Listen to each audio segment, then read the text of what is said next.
आज तक कोई भी मशीन ऐसी नहीं आई है जो इनको कार्व कर पाए।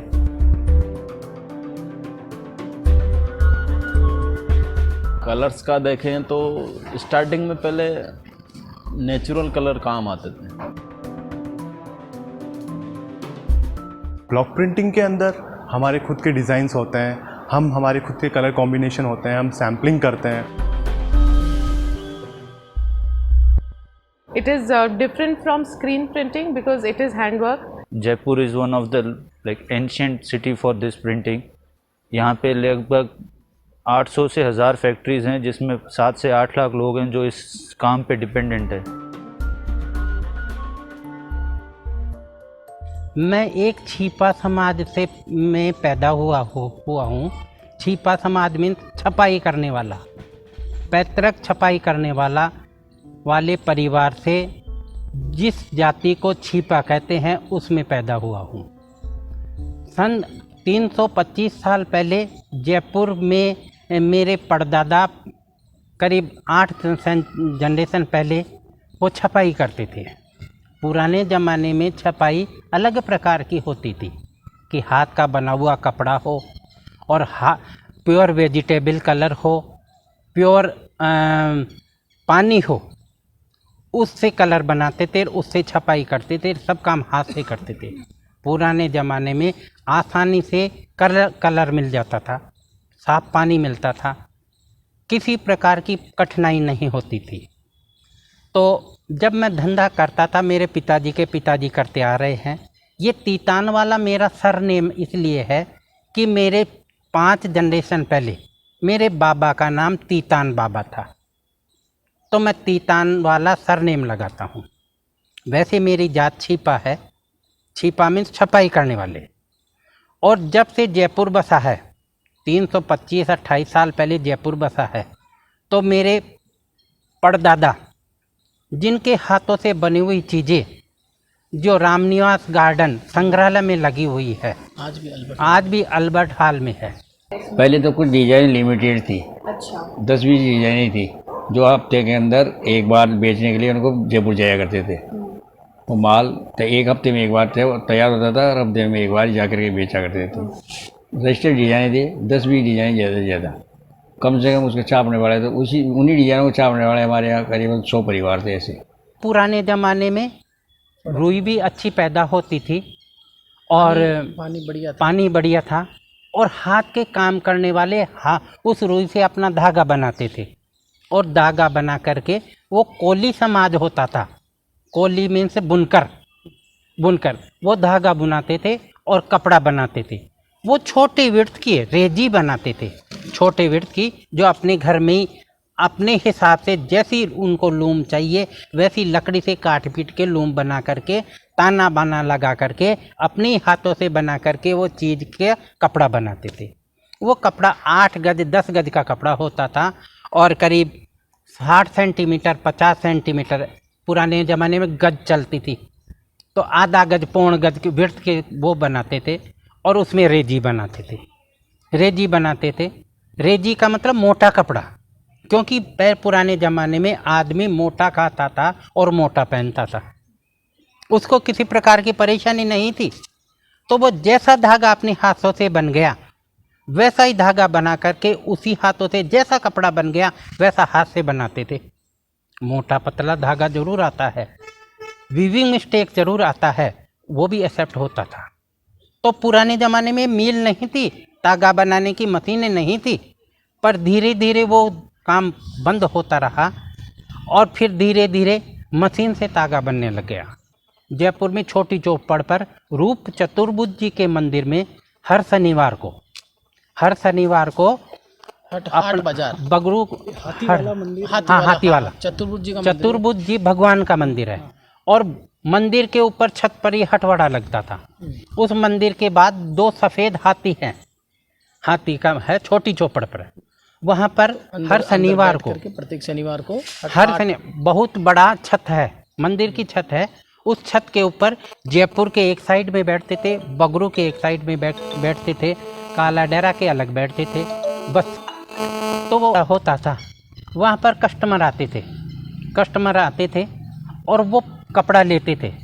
तो छिपा लोग शुरू से ही क्या है कि हर एक आदमी एक सा नहीं होता है। उससे जब मेरे दादाजी परदादाजी जो थे उनके मुंह से सुना हुआ है मैंने, पापा जी ने और इन्होंने मेरे को बताया कि पुराने ज़माने में जो भी हम छिपा जाति के लोग कपड़ा बनाते थे उनको राजा महाराजा खरीदते थे। तो हमारे को क्या है कि पैसा नहीं मिलता था, उसकी जगह वो क्या है कि 20 किलो गेहूँ दे दिया, चावल दे दिए खाने के लिए।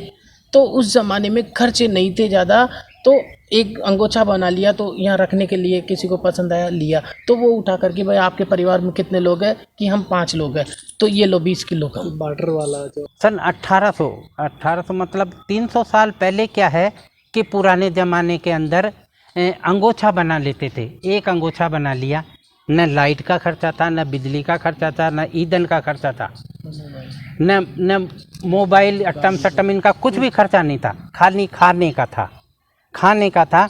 जो भी क्या है कि जैसे एक अंगोछा बना लिया, एक अंगोछा, पहले ज़माने में अंगोछे को सुआपी कहते थे जो कंधे पे रख लेते थे। तो सुआपी को एक छाप लिया और लकड़ी की बारीक से बारीक आधा इंच चौड़ी फीतियाँ, कंगूरियाँ, छोटे छोटे 3 बाई 3 सेंटीमीटर के छापे, 3 इंच के 3 बाई 3। क्या है कि उन छोटे छोटे छापों से ब्लॉक से हम छपाई करने के बाद भी जो भी हम छोटा कपड़ा अंगोछा जैसा बना करके तैयार करने के बाद उसको किसी को देते थे, तो क्या है कि उससे गुजारा चलता था। गुजारा चलने का मतलब खान पीन घर का पूरा काम होता था। लेकिन उस समय हम बहुत संतुष्ट थे, हमारा परिवार। लेकिन आज के ज़माने में इतना काम करते हुए भी हमारे को संतुष्टि नहीं है। पहले सब लोग घरों में बैठ के काम करते थे, सब घरों में घर में बैठ करते थे। टेबल नहीं था, ये इतनी बड़ी बड़ी पट्टा, हाँ पाटा था, इतना बड़ा पट्टा होता था। अच्छा। उसके ऊपर कपड़ा लगाया जाता था और बैठने की, जैसे अभी मेरी तो पैर में नहीं बैठ सकता, मेरे घोड़े खराब हो रखे हैं, लेकिन पहले ऐसे पैरों को मोड़ करके और जैसे ये पाटिया सा बोला, इसके अंदर ये पैर दे देते थे, इसे साइड के अंदर एक माटी का बोलते, उसको तबकिया बोलते हैं हमारे यहाँ। तो उसके ऊपर तरी मेल करके ऐसे मेल करके फिर ऐसे छापते थे उसको, ऐसे ला करके ऐसे ला। 1986 के अंदर एक हीरो को इवाताते एक जापानी आई। उन्होंने क्या है कि 1978 के अंदर अनोखी नाम के एक एक्सपोर्टर हैं, तो उन्होंने एक्सपोर्ट चालू किया था। तो एक्सपोर्ट जब धंधा, अनोखी का तो मैं एक उदाहरण दे रहा हूँ क्योंकि मैं अनोखी का काम करता हूँ। ऐसे बहुत से एक्सपोर्टर थे जो अपना अपना धंधा करते थे। पर ये क्या है कि फड़त का धंधा ख़त्म हो गया। क्यों ख़त्म हो गया कि मार्केट में पुरानी चीज़ पहनना कम पसंद करने लगे और नई नई चीज़ें पहनना पसंद कर दी। फिर क्या है कि पहले प्लेन कपड़ा मिलता था, सन 1975 पहले प्लेन कपड़ा मिलता था, सन 1980 तक और प्लेन मिलता था। जब 1985-86 के बाद छींट का कपड़ा आ गया, मशीनों से प्रिंट किया हुआ कपड़ा आने लग गया, तो मीणों जाटों गुजरों की औरतें हैं ना, आदमी शर्ट पहनने लग गए। तो चेक का इनका कपड़ा अलग अलग प्रिंट का छप करके आने लग गया, तो वो पहनने लग गए। ऐसे उनकी औरतें पहनने लग गई। तो हमारा जो पुराना प्रिंट होता था वो पुराना प्रिंट बिकता नहीं था, तो हम बनाना बंद कर दिए। बंद करने के बाद फिर नया फैशन आया। तो जैसे बगरू प्रिंट के अंदर, दाबू के अंदर जो डिजाइन बाहर के लोग पसंद करते थे वो हमको एक पेपर पे बना के देते थे। उससे हम ब्लॉक बना करके हम जैसा कलर मांगते थे वैसी छपाई करते थे। और मार्केट में सन 1984 से लेकर के 81-82 से लेकर के 90 तक बहुत चला, 2000 तक बहुत चला। 2000 के बाद क्या है, जब हमारे जयपुर से करीब 30, 40, 50, 60, 80 किलोमीटर, 100 किलोमीटर तक के छिपे लोग आकर के जहाँ पर धंधा होता था। जैसे मान लो मैं जयपुर का हूँ और जयपुर में जगह की कमी, पानी की कमी के कारण मैं बगरू आया हूँ। 1990 में मैं बगरू आया। बगरू आकर के मैंने मेरा जो कुछ मेरे को चाहिए थी उसकी पूर्ति किया। पूर्ति करने के बाद मैंने काम करना शुरू किया। तो जब अनोखी से 1986 से 84 से 81 से जुड़ा हुआ हूँ, धीरे धीरे 86 से ज़्यादा जुड़ गया, 86 से ज़्यादा जुड़ गया। तो बाहर के विदेशी लोग आते थे तो वो अपनी डिजाइन देते थे, उसका ब्लॉक बना करके जिस कलर में वो चाहते थे उसका माल छाप करके देता था। तो सन 2000 तक एक्स हैंड का काम बहुत चला। बाहर से जैसे किसी गांव से आ गए, जैसे मान लो कोई जयपुर से आ गया, कोई जयपुर से आया, भरतपुर से आया, अलवर से आया हुआ है, कई आदमी हैं इस तरीके से। जाओता के अंदर होता है, अपने यहाँ होता है, सब जगह होता है होने को। तो और मेन जाबू का काम बगरों में होता है। यहाँ आने के बाद हर एक छिपा भाई के पास कुआं, ट्यूबवेल, बोरवेल नहीं है। आज के 70 साल पहले, 60 साल पहले नदी आती थी तो सब छिपा लोग नदी में जा कर के धुलाई करते थे, एक सार अच्छा साफ पानी। तो उस समय किसी प्रकार की परेशानी नहीं थी। आज के ज़माने में कि किसी के खेत वाले के कुआं है, बोरिंग है, किसी दूसरे के, किसी तीसरे के है। लेबर की तो बात करें तो हमारे बाहर का लेबर हमारे यहाँ काम नहीं करता, हमारे छिपा समाज के ही लोग उसमें जुड़े रहते हैं। और नई जनरेशन के जो लोग हैं, आज की जनरेशन के, वो इस काम में जुड़ना नहीं चाहते।